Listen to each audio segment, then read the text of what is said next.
Welcome to the Aaliyah Dream Series.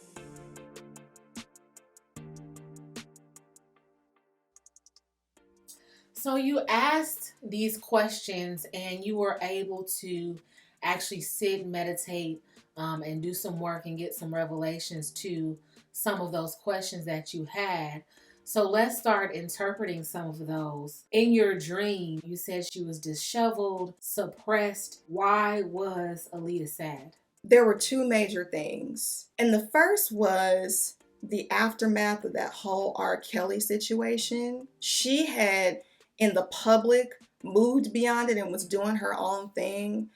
But behind closed doors, there was a lot going on, some residual stuff that didn't exactly just go away. Okay. And also the way that situation and business as it pertained to her family, how that created like this rift and divide. That also was something that was very troubling to her. The public did not become aware of a lot of this family tension until after her passing.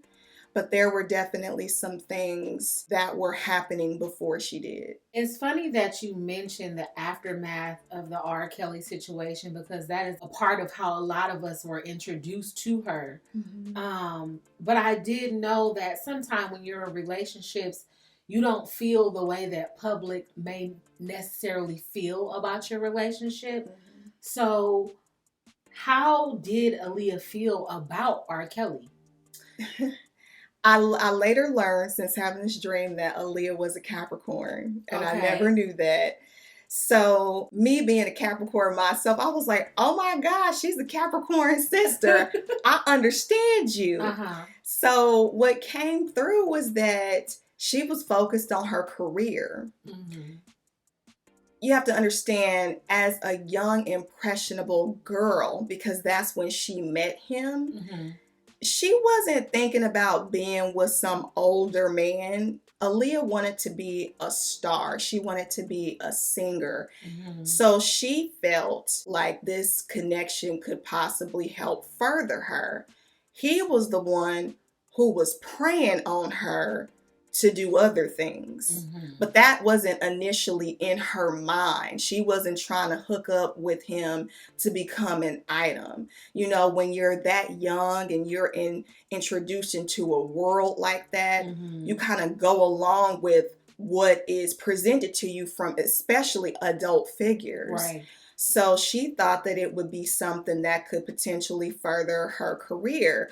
But all of that changed when she found out the true nature of his character. Do you think she ever wanted to speak up about what happened to her? I was surprised to find out initially no. Like, she was cool with not saying anything about it because being so close to the trauma that none of us understand, I think it was even more traumatizing to keep talking about it or to try to talk about it, because the moment you say something, it never ends. Number one. Number two, wanting to be as far removed from someone like R. Kelly as possible, her not speaking about him gave her that opportunity. She was already being painted in a bad light in the aftermath of them. Was y'all married? All of that stuff, that weird time frame, and her trying to rebuild herself was very important to her. So she was cool with not talking about it. But then there ended up being a sense of regret after realizing that a lot of the stuff that she experienced with him, he also ended up doing to other young girls. I think that's where the regret internally set in, like maybe somebody should have said something. Right, to stop this being a cycle for other young women. Right. How did Aaliyah feel about her family, specifically her mother, manager, uncle? So what I saw was that her mom was definitely more on the side of Aaliyah as a person. Her uncle Barry was more on the side of Aaliyah as his artist. Mm-hmm. And those are two totally different relationships and dynamics. So you have one that sees you as a human being, and you have another one that values you as a human doing. Okay. And so on the management side, which her mother was management primarily to my knowledge, there was a feeling of being friends in a sense, but then also when it came to business, there was also this burden and a lot of stress. Maybe it was all of the demands, trying to keep up with the schedule or trying to keep up with whatever was being required of her, not only as a daughter, but also as the artist who was being managed. Yeah. And maybe those lines kind of blurred, carrying the weight, of not just business and career, but family ties and any type of stuff that might have been going on between management and the record label and being caught in the middle of that. So I did see that there may have been some burden and struggle there. With her uncle,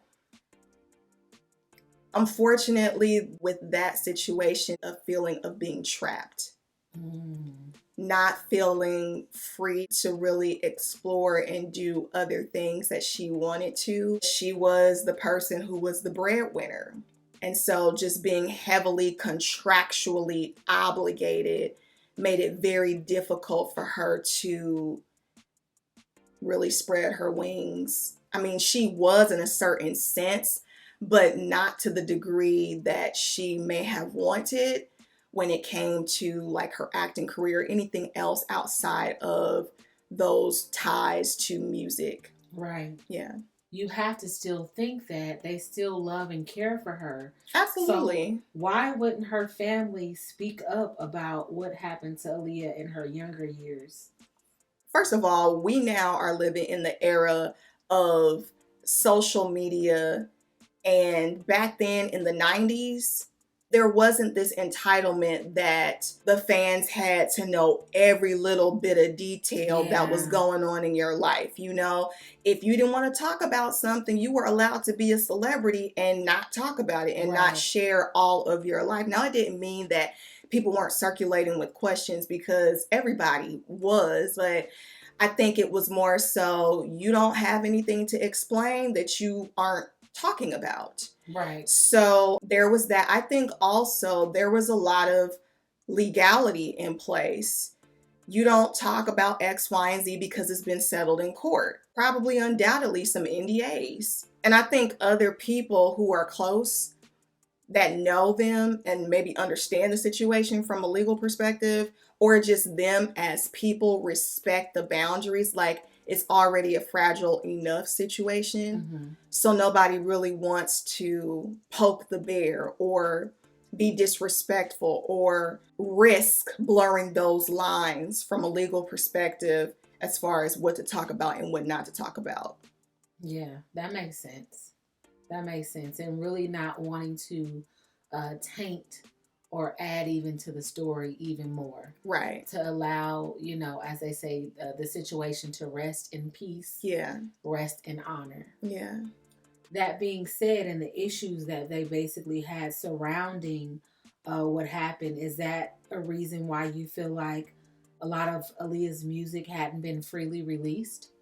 I do believe that a lot of the family issues and tension that were happening, and then even more so after Aaliyah passing, definitely has everything to do with why there's never been an agreement. And it's no secret for those who have been following the Aaliyah stories over the years, her uncle and her mother have been estranged. And this is just my personal opinion. This is not necessarily something that came to me or was revealed to me specifically. But when you think about someone as a mother, I can only imagine feeling that there's a serious sense of distrust with whatever business dealings that were going on, having everything to do with potentially your daughter's death, nah, you're not going to want to do no business and talk about anything further and allow somebody else to make money off of your now deceased daughter. It's not happening. And I do think that there were a lot of disagreements, like I said, prior to Aaliyah's passing, where there were decisions that were being made from a label perspective that were affecting the family, on a nuclear level, marriage and all that stuff. I did see some of that. So yeah, I just think that there was just such a divide and discord. There was never an agreement that was ever able to be made, because I think that they were barely dealing with each other when Aaliyah was alive, honestly. Right. And if they were, I don't know that it was necessarily on the best of terms. Okay. So in saying that, I could understand and see what you mean about, not releasing anything, because we can't even really communicate or go from there, let alone really release anything, put a campaign together, even commune on an everyday basis. Yeah. But do you feel like Aaliyah would like her music to be released? I asked that, and the answer was yes. It seems like there's the potential for healing and mending to happen. Maybe that is the family coming together and actually working and healing with each other. If it is to be released, what was shown to me was a sense of balance. It has to be the right people heading it. It has to be the right people involved in it. I don't know if there's something, like I said, specifically for Q Parker, because he showed up in this dream, that type of model when it comes to safe individuals who, and I don't know Q Parker. I don't know any of his personal stuff. I don't, Right. you know what I'm saying? So Right. I'm not saying he is or isn't something, but I'm just saying based off of what we know his stand to be in the music that he's done. People and individuals like that. Yes. People who have the best interest for women. People who represent healing and of the highest light is the best that I can say, where it's not so much money hungriness to make a buck off of something and industry ambition. Like it Right. has to be, there has to be a balance between the business and Aaliyah and the things that matter to her, her essence and her heart and who she was.